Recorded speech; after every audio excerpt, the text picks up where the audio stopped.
Chloe, and this is the Criterion closet of UW Milwaukee. And these are my picks.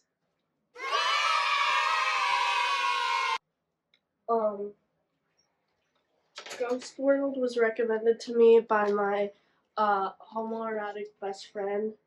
And she watched this movie and the day after was sent to the hospital because she wouldn't stop hitting herself. Good movie.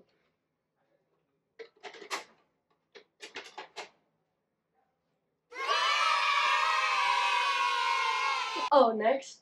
My next pick is Gummo. I love this movie. I love Chloe Sevigny and her boobs. And they're in this.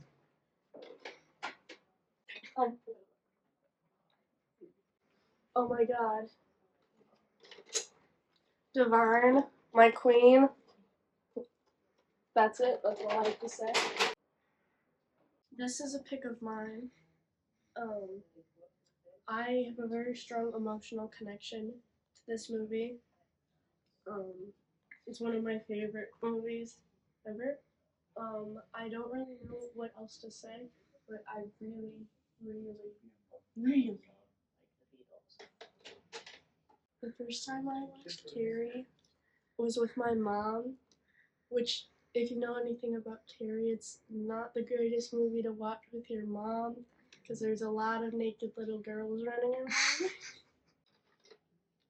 Soylent Green. Beautiful. We watched this in my senior year psychology class in high school, and if you just gotta watch it for yourself, cause you want to understand the how this movie. Oh, dude, I can't speak right now. This movie is so culturally relevant now. Everyone should watch this in the year 2025. It's based in 2022, and it's like a futuristic take on what they thought the 2020s were gonna be like in like the 60s and 70s, and it's fucking crazy because I think it's gonna actually happen. Yeah. What's up? My name's Sophie. My first pick is where is she? Amelie. I think this is one of the first like movies I watched like during the pandemic, and it was just like holy shit, this is like what it could be, and it was just very tangible and like very like very sensory of an experience. And I remember this like cover, it's covered, but like her like little creepy stare. My best friends had that poster hanging up in our house, like in the basement, and we would always be scared to go into the basement because of this. That's funny. And so we would tape eyes over her eyes, like we drew like little like kawaii eyes and taped them over. That's funny. And little did I know that this would someday become one of my favorite movies. Oh yes, absolutely. This is one of the most crazy women movie ever, where it's just women being, it's a madcap feminist farce. My good friend Freaky G and I wanted to really experience this movie, if you know what I mean. And our professor said, like, we each watched this at like a couple dozen times prior to class. Really wanted to like fully experience it, like be so immersed. And so our film professor was like, yeah, we're gonna be watching Daisy's next class, and we look at each other and we have the same idea of how we want to fully immerse in this piece of cinema. And so we show up to class ready to go. We are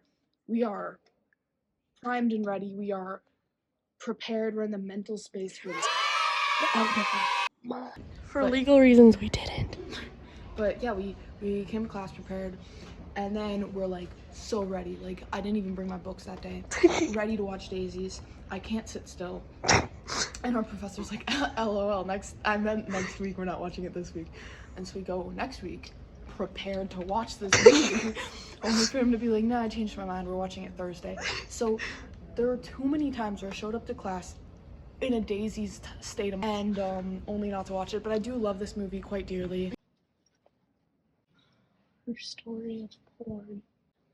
This movie is responsible for me moving across the country in less than a month, and particularly the scene where Zoe Deschanel puts on America by Simon and Garfunkel, and she's like, "Someday you'll be cool. You're 18 and I can't stop you." And this like spoke to me. Some of the best soundtracks I think of any movie ever made.